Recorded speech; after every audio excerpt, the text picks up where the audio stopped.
Well, hey there. It's Sunday afternoon. I've just gotten home from church and I haven't prepared anything for lunch today. So I had a few little pieces of pork chop because we processed pigs yesterday. And so I'm going to make pork chop rice. And I'm going to show you how. Coming up next. I'm using my Instant Pot and I have it on saute on high. And to my pot, I have added my little pieces of pork chop and seasoning, which is salt and some homemade seasoning that I have, and garlic powder and onion powder. And you see I'm browning it real good. I didn't even put any oil in the pot. I want it browned really good.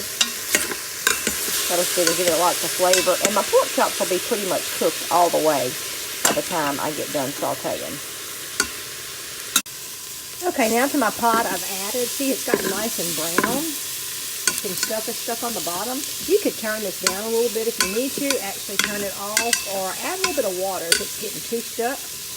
But I've added about a half a cup of onions, and I'm going to saute this for a few minutes and get them to where they're kind of opaque and kind of cooked a little bit, because I don't like biting into crunchy onions, so that's all I'm doing here.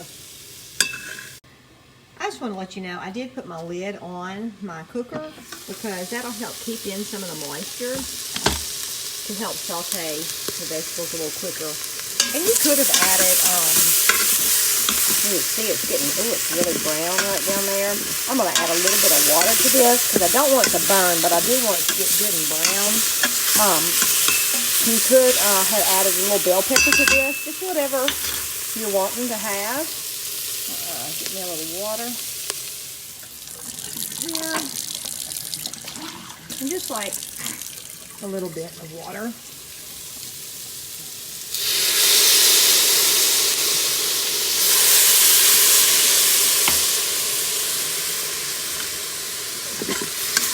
see, just that little bit of water helps that to come off the bottom.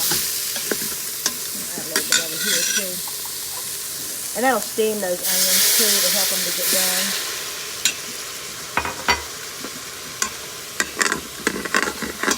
And kind of scrape the bottom. They're almost ready. I'm going to put my lid back on and let them steam and get done the rest of the way.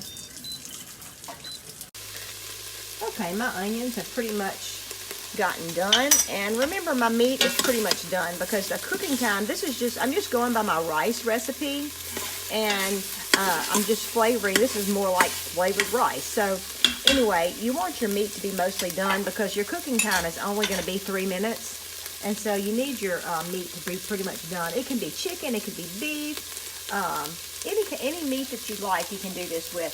This is pork, and I actually have some pork broth. I usually don't have pork broth, but I did have some in the freezer, and so I'm using pork broth in there, and that's 2 cups of pork broth. I'm making my rice for 6 servings. Also, I have made some cream of pork soup, actually. This is about equivalent to a half a can of store-bought. You could use cream of chicken in it or whatever. I'm sure they don't have cream of pork. But anyway, I just thought this would make it a little creamier. So I've added about a half a cup of that, or 3/4 of a cup. And I'm just going to stir that around. I've tasted my broth and everything, and it's plenty salty, so I don't have to add any salt. And if you can see, it's a nice, rich brown color. And so next, I'm going to add my rice. And 2 cups of rice. And I still have it on saute.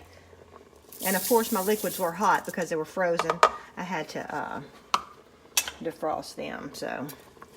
And I'm just going to stir to mix the rice in good. I'm not going to stir it a lot. I'm just going to stir it enough to get it mixed in. Get these onions off of there. I had that pork broth because I had cooked a pork shoulder, and I made barbecue pork with it, but I actually cooked it in my Instant Pot. And so I had the extra broth because you didn't need that with barbecue pork. And so I just saved it, and I'm so glad I did. Okay, now you just put your lid on your Instant Pot. Well, first off, turn off. Let me move this back. All right, because I have it on saute, so I'm going to turn it off. And I'm going to place my lid, turn it, and I'm going to close my vent. Of course, you can't see that, but I'm closing my vent. And I'm going to push manual pressure. And my rice goes for 3 minutes. It's already got 3. If it didn't, you have your down button or your plus button to do your minutes.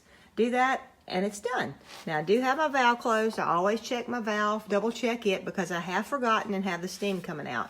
This will take 3 minutes to cook once it comes to pressure, and then it'll be a natural pressure release.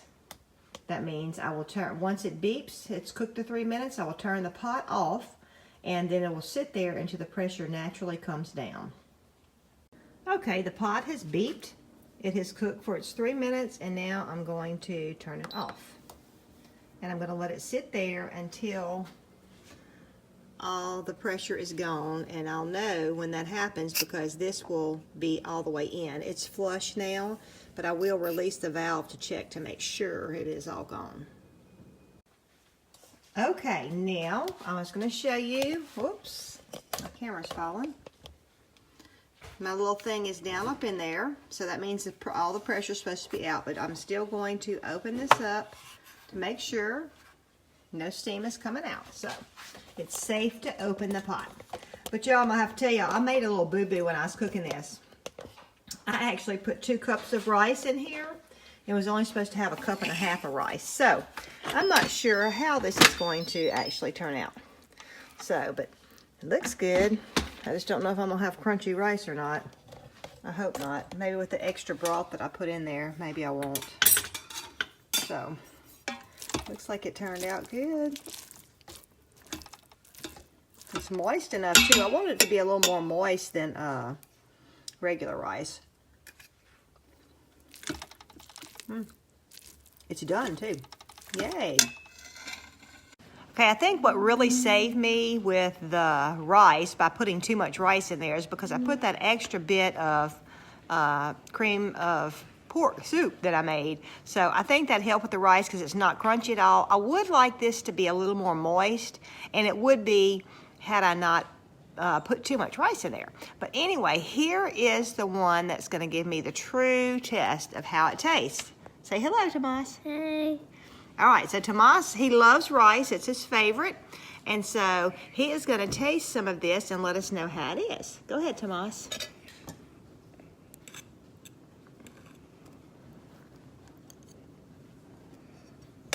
That's good. Very good. He came in the house earlier and said, "What is that good smell I smell?" So it passes Tomas's taste test. So let us know if you come up with any different recipes. And we'll try them out here at Alderman Farms. Y'all have a good day. Bye. We forgot something very important. Go ahead, Tomas. Make sure to click the thumbs up button and subscribe.